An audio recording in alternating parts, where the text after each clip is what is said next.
Dans un outfit vert kaki, l'ex-mannequin Linda Evangelista était difficilement reconnaissable ce mercredi 25 janvier 2023 à l'avant-première du film Magic Mike Last Dance à South Beach en Floride, voir notre diaporama.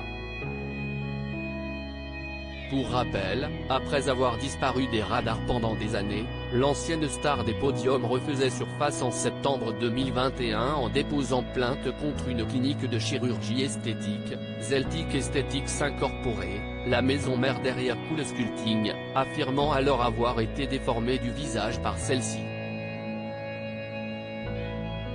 Elle réclamait notamment la somme de 50 millions de dollars de dommages et intérêts. Quelques mois plus tard, en février 2022, la maman d'Augustin, née en 2006 de sa précédente relation avec François-Henri Pinault, posait pour le magazine People, dévoilant ainsi sa nouvelle apparence. Je ne me regarde plus dans les miroirs, cette personne ne me ressemble pas, regrettait-elle dans les pages du média américain, avant d'expliquer les raisons de ce fiasco.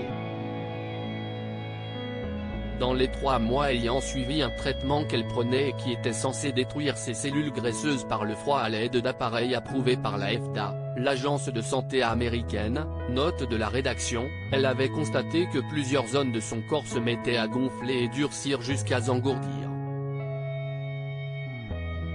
À savoir son menton, ses cuisses ou encore sa poitrine. Je perdais la tête, j'ai essayé de régler cela par moi-même, pensant que je faisais quelque chose de mal. Je ne suis arrivé à ne plus manger du tout, je perdais la tête, se souvenait-elle, précisant qu'après cet incident, elle était retournée chez le médecin pour lui montrer les dégâts, avant que celui-ci ne lui annonce qu'elle était victime d'hyperplasie adipeuse paradoxale. Une complication rare, qui toucherait moins de 1% des patients de Cool Sculpting. La compagnie avait alors proposé à l'ex-compagne de Fabien Barthez de lui payer une liposuction des zones gonflées avec le médecin de son choix pour arranger les choses. Mais devant signer un accord de confidentialité, elle avait refusé, préférant payer de sa poche 2 opérations, en juin 2016 et juillet 2017, qui ne lui ont finalement pas permis de retrouver son corps d'antan. Après ce témoignage, Linda Evangelista avait signé sa première publicité depuis son opération, pour la grande maison Fendi.